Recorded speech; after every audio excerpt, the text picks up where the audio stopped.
welcome to my Season 3, Episodes 1 and 2, Drawtectives review and recap.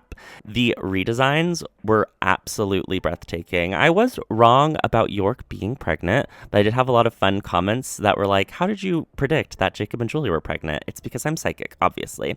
But also, I do love the direction all the characters went in. I think that Julia's choice to dress Jancy inside casual wear because she was just abducted and had her mind wiped last season. So it makes sense that she's just trying to relax and unwind to unpack all of that trauma. And then Eugene, who, even though he's a very zesty boy, he had the decision of bleaching his hair like when you have a breakup and cut your bangs.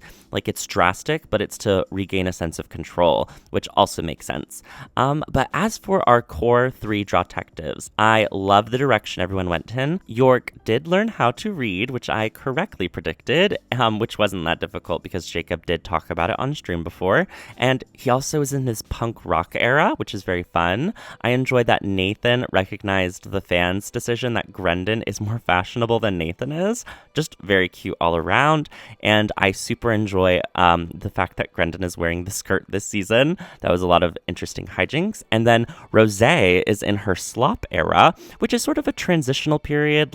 She's not quite a flop anymore, but she isn't put together yet. Episode 1 was obviously more sparse on plot to review and to theorize about because it was mainly about the redesigns. So I decided to make some fan art of all of the Drawtectives in their apartment, which, yes, was something that became canon this particular episode. I think they kind of alluded to the fact that they lived together or at least hung out all the time in season 2, but it's really fun to know their dynamics, like the fact that York doesn't quite understand the concept of this is our home where we live. He sort of is just like, wherever I am is where I live.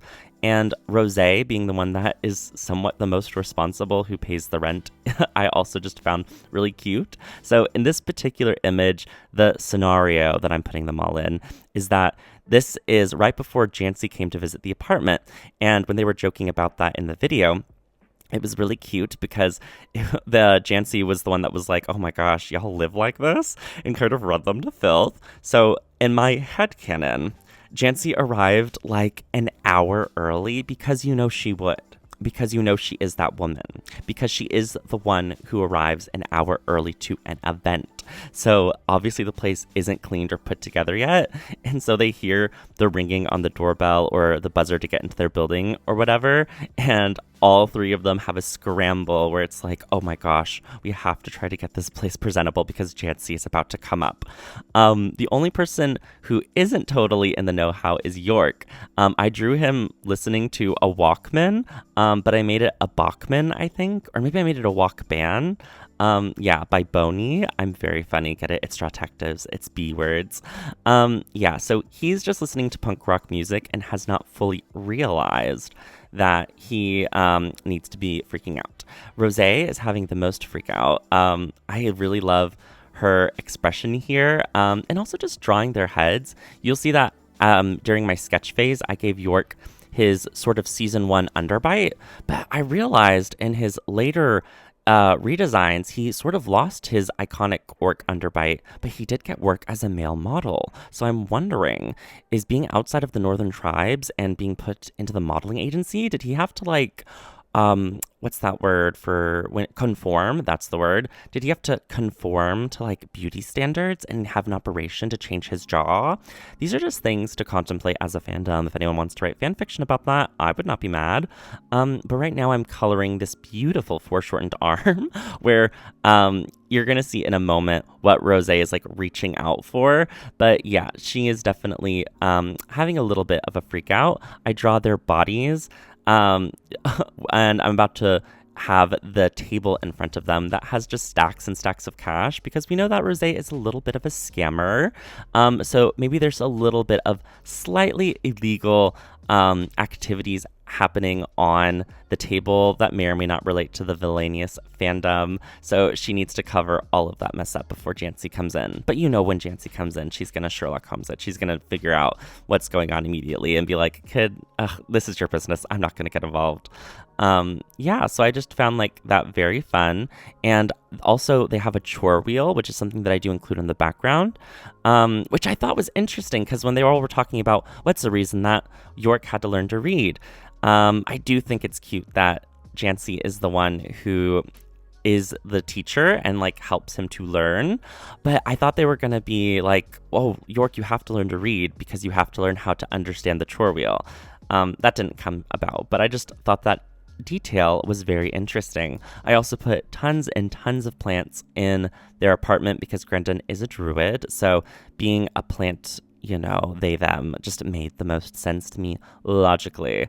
That's everything that we learned from episode 1 of season 3, but now we have to get into episode 2. And y'all, just to talk a little bit about the review before the recap, season 3, episode 2 is perhaps one of the greatest episodes of Drawtectives ever made, ever recorded. Like, hats off to Julia before we even get into the context of what happened. The pacing, the characters, the reveals is just everything you want out of a Drawtectives episode. It just is. So let's go ahead and talk about what happened before we talk about why I loved it so much. So, starting with, we are in a new location. We are told that there was a murder in this apartment building. And we meet a brand new cast of characters all in the span of a very short time, starting with Lauren of Poco, who is the first cop, and he's giving very much A-Team vibes. Like, there are none of those extremely silly police officers that we know from Drawtectives Season 1, but Poco lets them know to go up 3 flights of stairs to a hallway with a lot of art that gets knocked off by Rosé in a very funny fashion, and an unknown police officer who's very shy says to enter the room, where we meet our final police officer, who is Cole Paradic. Basically explains to them the murder took place in this room, and he provided a slew of clues, and timeline began to unfold. Y'all, it was so quick, but it was so satisfying to see photographic evidence, beautifully rendered by Julia, but then also key eyewitnesses. So the 3 witnesses of this sort of event that happened were Adela, who wasn't a witness, but she owns the apartment, and then Dottie Timbers, who was the very shady butler, who I immediately clocked was a bad dude, not because he was a butler, but because he's wearing gloves. And I was like, why would a butler wear gloves? Is it part of dress code? Yes. Or is it because it's to hide fingertips? And by fingertips, I mean fingerprints. Forensics. So yes, we meet Dottie, who tells us his order of events. We get a lovely time of death, and then also a receipt, which was supposed to be Dottie's alibi, which was when he was buying a turkey. But after cross-examining some information with Adela when she returns back from her business trip, she reveals another photo where all of the antiques that she sells are being swapped from her apartment. So there's a little bit of a side business going on. And then when we talk to a nosy neighbor stereotype, she reveals that actually the murder did take place in a time span that allows the butler to actually be culpable and capable of committing the crime. So York does arm jail and shakes out a bunch of money and some proof that this man committed the crime. And it's believed that Mitch was blackmailing the butler in order to get money on the side business. You know what I'm saying? And so the Drawtectives celebrate this win, but then all of the wool is pulled over everyone's eyes when it's revealed that all of this was just an elaborate theater stage play, and that everyone here are actors. And this was sort of orchestrated by Jancy as a gift or like funny little joke for the Drawtectives because they haven't had a case in a while, and it was just for them to stretch their legs and to be able to do what they love best, which is solving mysteries, but without any of the actual real-world consequences of there being a real murder. And Eugene was in on it the whole time. Now, we have to talk about how wonderful this was. It's so sweet that Jancy did this. It also was just so satisfying, even though the mystery wasn't real. I didn't get the feeling as a viewer like we were somehow betrayed. Like, it felt like, it was just all the stuff we love about Drawtectives, which is them solving a mystery. I super love the format of meeting multiple characters in one episode. I think that that's really great because there's just so much forward momentum, and we really get a feeling for where we are in the location, which is Midnight Alley.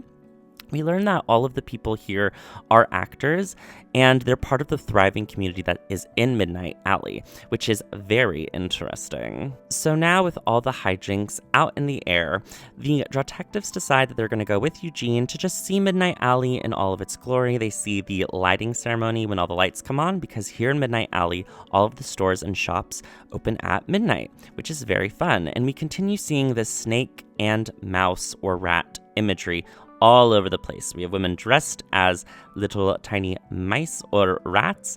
There's just evidence all over about this imagery that is going to come up in future episodes, I am sure. Now, we could never, ever, ever underestimate Julia Le Petit. Why? Because the very first character, the conductor we met in season 2 of Drawtectives, was in fact the baddie. However, in season 1, it was like almost to the last episode, like maybe the third to last episode, where we met Soren's son, who was the bad guy from his respective season. Which brings us to Jane Coulson. Now, this could be a throwaway, but I do think it is really interesting that there is someone who loves disguises, will sneak in and out and change the show, is a former writer and actor, and has a good knowledge of the building. Like, there's just something there that feels like it was put purposely for us to see. Like, it's just such a hint that this character is banned for some reason. We don't know why, but she clearly is a bit of a tricksty character. So I'm not willing to say that maybe she's full on the bad guy of the season, but perhaps she's helping the perpetrator, or she's going to be a purposeful or integral eyewitness maybe in a later date. But also Harper made this list, so it could just be a joke. I incorrectly guessed that they were going to come downstairs and a real murder was going to have taken place, and that was going to be sort of the, we have to jump into this mystery solving now, oh no, one of the actors died. Instead, the very shy detective came to the Drawtectives and was like, oh, we have a real case, you have to get over to the gallery right away because all of the art has been destroyed in some horrific way.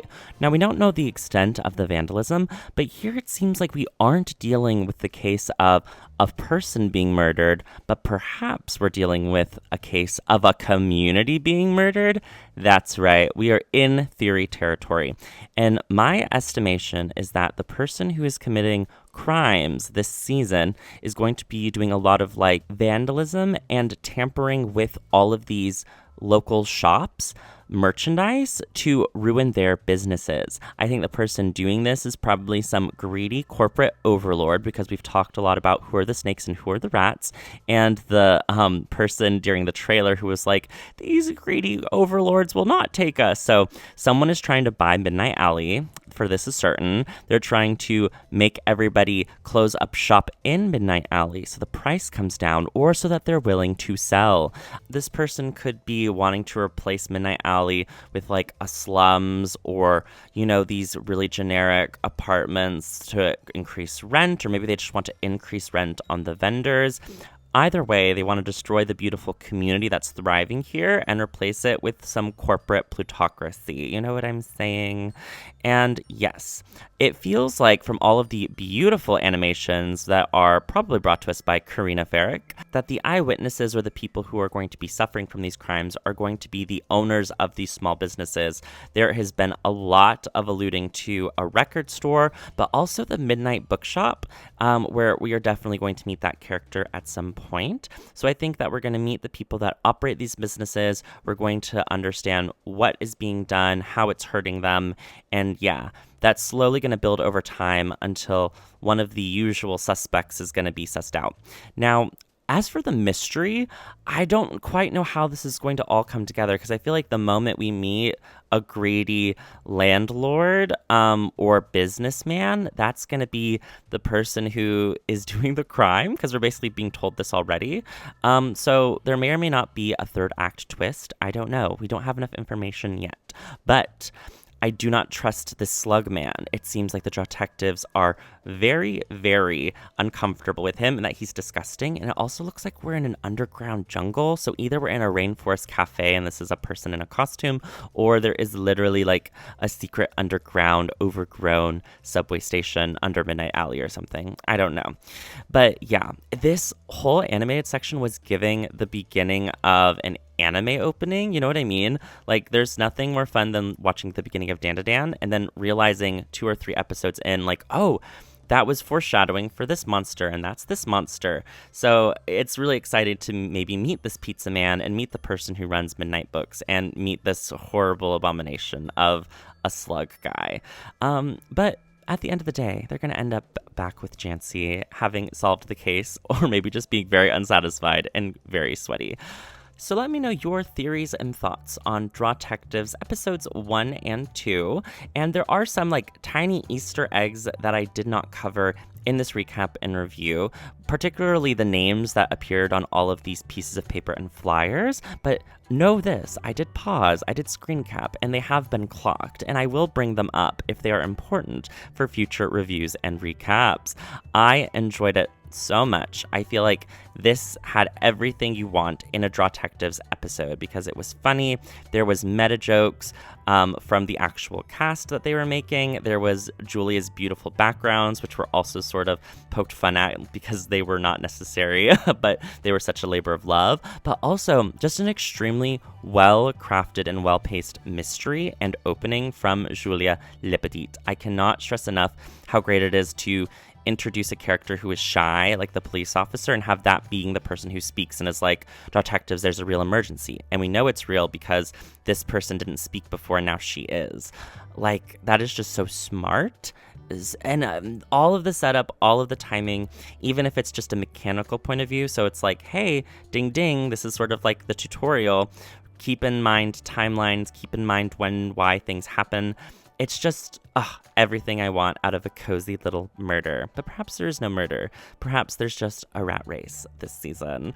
All right, everybody. This has been Nathan Long. Thank you for watching my recap and review. If you want to support my channel, check out my link on Patreon, link below, where for just like $4 a month, you can have your name in the end credits. And speaking of end credits, here they are now. Special thanks to Anna Sophia Boyd, Axelius the Great, Bodhi, Blue Uwu, Bobby, Beck, Cake Daniel, Kay Clark, Christopher, Dabdudu, Aaron Martin, Dax Quinn, Emma Wee, Gay Jarris, Jay Johar, JD Boy 2000, Johan, Kitsune Chibiko, Lucky Paradox, Melon, Mild Mothman, Mistake, Native Runner, Orion Amastasia, Pinecone, Potion, Celador, Rin, Scorching Ray, Sir Camelot, Small Sax Jammer, Shenanigans, Tad the Turtle, Tarthliner, The Real Michael, Thumper Daytime, Tony, Tortilla Chips Tuesdays Anyways, Tuncher Katie Bean, and Tuppence Pies. Thank you so much for watching. My name is Nathan, and I'll upload a new video real soon. Bye!